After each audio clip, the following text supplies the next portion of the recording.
di sini saya sudah masukkan dari data dari kelompoknya Vina ya mengenai tempat makan gitu ya.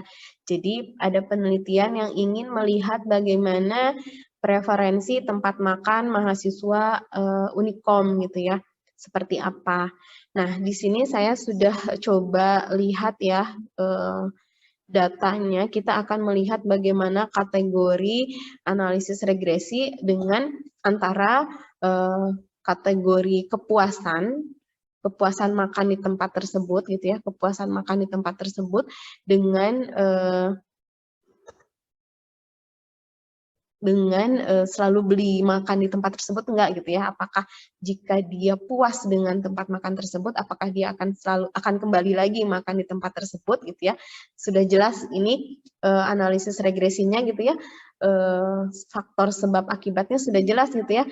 Sebabnya adalah puas gitu, kepuasan terhadap tempat makan, dan akibatnya apa? Akibatnya dia akan kembali membeli makan di tempat tersebut. Itu semua orang pasti setuju ya, pasti sepakat gitu ya. Faktor yang menjadi sebabnya adalah kepuasan dan akibatnya adalah selalu beli di tempat makan tersebut atau tidak gitu ya. Seperti itu. Loyalitas terhadap tempat makan tersebut seperti apa gitu ya. Baik, kita akan coba ya caranya untuk membuat analisis regresi adalah yang pertama analyze, kemudian fit Y by X. Nah, kemudian kita masukkan selalu makan di tempat ini gitu ya. Selalu makan di tempat ini adalah responnya gitu ya. Responnya.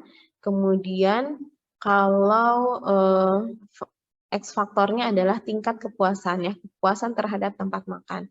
Jadi kita bisa lihat faktornya X faktor adalah kepuasan dan responnya apakah selalu makan di tempat tersebut atau tidak. Bagaimana tingkat keseringan selalu makan di tempat tersebut atau tidak. Kemudian kita oke. Nah, setelah ini kita coba lihat tanda merah di sini, segitiga merah, kemudian fit line.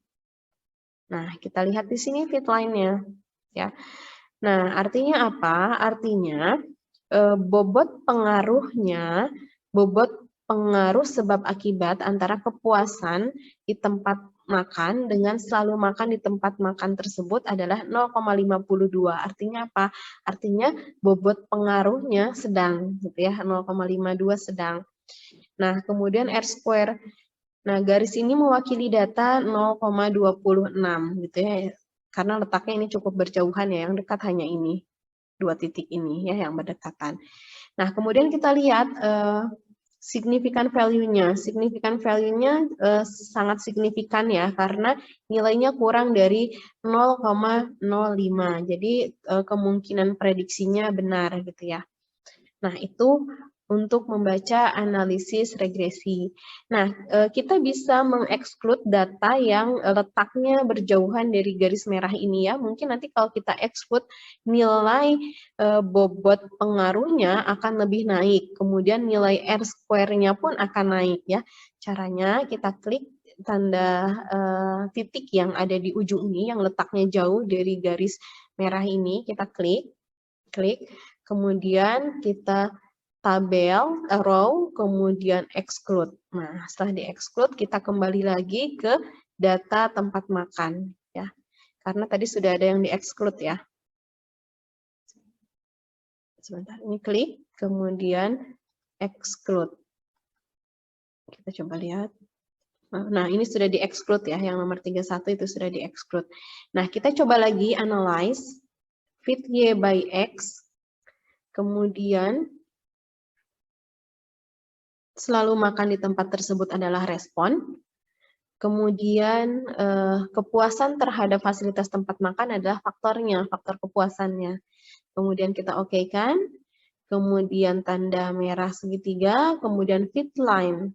Nah, kita lihat di sini. Oh, masih sama ya. Berarti yang tadi itu yang sudah di-exclude sebenarnya. Tuh. Ya.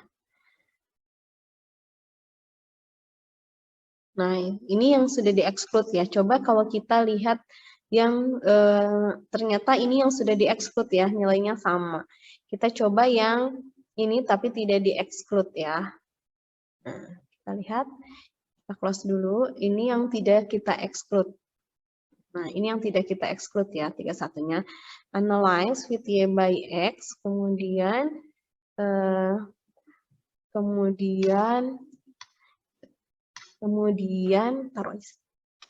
kemudian kita masukkan selalu makan di tempat tersebut dengan faktor kepuasan. Faktor kepuasan, kemudian kita oke-kan. Nah, seperti ini. Kemudian kita fit line. Nah, ini sebelum di-exclude gitu ya. Ini sebelum di-exclude. Ternyata yang tadi sudah di-exclude ya. Nah, kalau yang ini adalah file yang belum di-exclude. Dia masih menyertakan nomor 31. Nah, bisa dilihat ini yang belum di-exclude file data yang 31 yang berjauhan ini yang belum di-exclude ya. Nilainya kita bisa lihat bobot pengaruhnya hanya 0,46. Sedangkan ini 0,52 karena ini sudah di-exclude. Maksudnya dia tidak dimasukkan ke dalam analisis regresi. Kenapa? Karena dia tidak berpengaruh banyak terhadap ini gitu ya, garis merah ini gitu. Jadi kita coba ini exclude. Yang ini sudah di-exclude, hasilnya 0,52. Nah, kalau tidak di-exclude, hasilnya kecil, lebih kecil, 0,46. Nah, R-square-nya pun sama. R-square-nya yang tidak di-exclude, ya, yang data nomor 31 itu dimasukkan, gitu ya, data ini dimasukkan, hasilnya 0,21. Nah, sedangkan yang ini, yang R-square-nya datanya dimasukkan, ya, dimasukkan, R-square-nya jadi lebih tinggi, jadi 0,26. Ya, jadi 0,26. Jadi lebih tinggi karena ini tadi di-exclude. Jadi si data nomor 31 ini yang letaknya jauh ini tidak kita masukkan ke dalam analisis regresi dan hasilnya pun besar gitu. Jadi besar jadi 0,26 karena dia tidak berpengaruh banyak terhadap ini ya, data ini gitu ya. Tidak signifikan. Jadi di-exclude dan hasilnya jadi menjadi besar. Kalau yang ini tidak di-exclude ya, ini masih data, seluruh data dimasukkan ke dalam analisis regresi. Hasilnya lebih kecil. Seperti itu. Ya. Nah, silahkan boleh kalian coba-coba ya, karena ini kan analisis eksploratif gitu ya, jadi bisa mencoba kategori apa saja yang akan dianalisis, apakah signifikan value-nya lebih dari 0,05 atau tidak gitu ya. Jadi boleh mencoba-coba, silahkan boleh dicoba-coba untuk analisis regresi dan korelasi, untuk melihat bagaimana nilai signifikan value-nya, apakah sesuai prediksinya benar atau prediksinya kemungkinan salah gitu ya. Karena ini kan analisisnya kita mencoba analisis eksploratif gitu ya. Kita mencari mana yang sesuai dengan tujuan penelitian yang akan kalian buat di paper nantinya. Oke, terima kasih. Mungkin itu saja yang bisa kita jelaskan untuk hari ini. Sampai ketemu nanti di analisis selanjutnya.